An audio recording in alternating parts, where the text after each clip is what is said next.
I faked my death to expose my family's plot to kill me. Then I discovered their secret empire built in my name. My name's Elias Ward, 35M, and I should have died 6 months ago. Not because of illness, not because of an accident, but because my entire family, my parents, my 2 siblings, my aunts, uncles, cousins, even my godfather wanted me dead. All for one reason, money. Let me take you back. I'm the founder of Ward Innovations, a trillion-dollar tech firm specializing in defense AI, digital encryption, and satellite surveillance. I came from nothing, built everything I had by 28, and by 30 I was being called the next Musk with a conscience. What I didn't know was that while I was building empires, my family was building plans to inherit them. They played the long game, a slow erosion of my trust. My mother joined the board for emotional support. My brother asked to manage international logistics. My cousin Elena became my financial advisor. Then came the red flags. A car bomb planted in my Monte Carlo villa. A data breach that should have never happened. A poisoning attempt disguised as a seafood. Allergy attack at my father's birthday party. Celine, my wife, and the only person I trust on Earth, started putting pieces together. She's a former white hat hacker turned cybersecurity strategist. She found hidden folders on my brother's laptop. Blueprints for my will, altered and dated months ahead. Even had fake funeral plans labeled Operation Fade. That's when we realized they weren't just trying to take my life. They were already acting like I was gone. So we crafted a plan. We staged a fatal helicopter crash over the Norwegian Sea. I went off-grid. The body? A combination of forensics, dental work, and a bribed coroner in Oslo. Publicly, I was dead. Privately, I was watching. The funeral was held in our Florence estate. My family flew in wearing crocodile tears and million-dollar mourning attire. Cameras rolled. My mother sobbed on cue. My brother gave a eulogy and plugged his new crypto startup during the speech. They entered the lawyer's office like royalty. My sister Grace whispered to Celine, "I know this must be hard. Maybe you can remarry one day." My uncle patted her shoulder like a benevolent king and told her they'd take care of her. The room went silent when the lawyer read. The revised will, 100%. Of everything goes to Celine. You could hear a pin drop. Then came the screaming, the threats, the lawsuits. They thought they'd won, and they never saw what came next.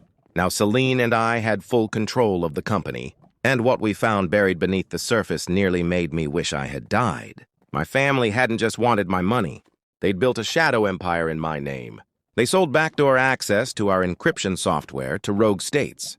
They were manufacturing micro-surveillance, tech in Southeast Asia using child labor, offshore accounts in Belize, Dubai, and the Caymans funded bribes, dark web deals, and even military coups. My face, my name. My company used to orchestrate atrocities. We immediately called in allies, Interpol, UN cyber task forces, whistleblower journalists. We coordinated raids across 8 countries, but we didn't go public yet. We announced a global press event, securing the future of Ward Innovations. The whole family showed up in D.C. for what they thought was a forced handover or a plea deal. Instead, I stepped on stage, alive, unburned, unbroken, unforgiving. I stood beneath the spotlights as gasps echoed around the world. Then I played the footage. Secret family meetings discussing my murder. Wire transfers to hired killers in Prague. Conversations in my father's study where they joked about Elias being more valuable dead than alive. Then came the real shock. Photos of tortured whistleblowers.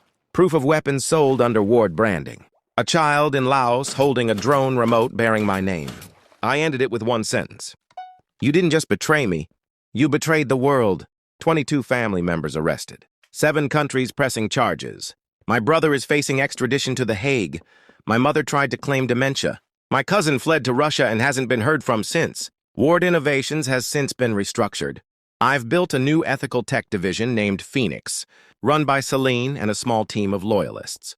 We've launched transparency initiatives, AI oversight boards, and global humanitarian programs. As for me, I don't trust anyone. I don't host family dinners.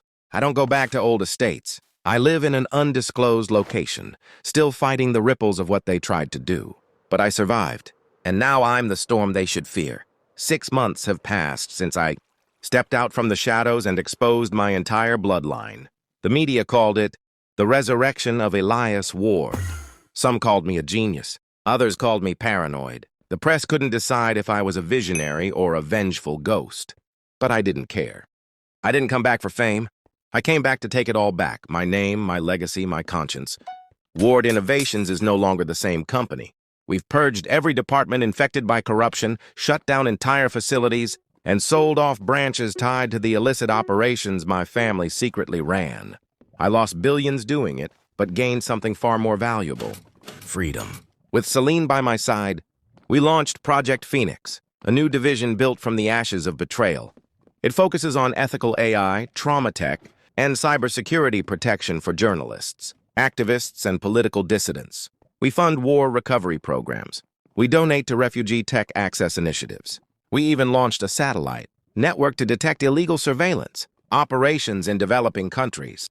We've saved lives. I know because people send us letters, emails, voice recordings. One came from a girl in Afghanistan whose activist mother used our encryption to safely escape. Another from a journalist in Venezuela who found safety thanks to a signal alert built by Celine's team. It reminded me why I built this in the first place.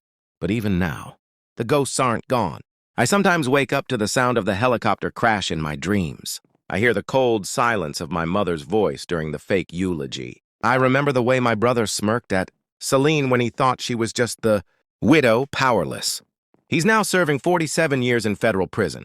My mother is in a private institution awaiting extradition to Switzerland. She still insists she did it for the family. My cousin Elena is missing. Interpol thinks she's hiding in Patagonia, but we don't care. She's outnumbered now. Celine and I travel under alias names. We have homes in Tokyo, Oslo, a cabin in British Columbia, places where no one knows our story, where we can breathe. But we're always moving, because when you've faked your death once, you realize how fragile life is, how quickly it can be taken, twisted, erased. And then there's the fallout. Some board members tried to reestablish contact, offer apologies. They didn't know what was happening, they claimed. Maybe some didn't. But the silence they kept while blood was being spilled makes them guilty in my eyes. We let them go, quietly, permanently. Our new board is made up of survivors, whistleblowers, people who lost everything because they did the right thing. People like me. But trust, that's something I'm still learning to rebuild. Sometimes Celine catches me staring too long at closed doors, checking the exits. I never sit with my back to a room anymore. I can't. She understands. She's seen the worst of the digital world. She's felt the cold edge of betrayal, too. Her own family sold.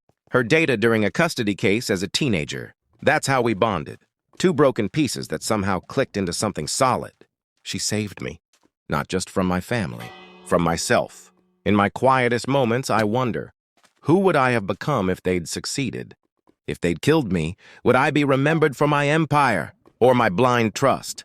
The truth is, death isn't the worst thing. Being erased by the people you love, that's hell. So now, I live my life with a different mission. Not just to build, not just to protect, but to remember. I've started writing a memoir, not for publication, for myself. Maybe for the child Celine and I might one day adopt. A record of truth, because history is fragile. And when left unwritten, it can be rewritten by the wrong hands. And there are still threats out there. Our team is tracking splinter groups that formed from my family's old network. Black market tech sellers. Mercenaries who lost their funding after I returned. One of the deep web forums calls me the Lazarus Error. Apparently, I'm now the symbol of what happens when a target doesn't stay buried. Let them talk. I'm not afraid anymore. I was afraid of being alone, of being hated, of losing everything. But now, I already lost everything, and I came back. So let them come. I didn't fake my death to hide. I did it to wake up. And now that I'm awake, I will never sleep again. When betrayal runs in your bloodline, survival becomes your legacy. Sometimes, you have to die to be reborn stronger than ever. Thanks for watching.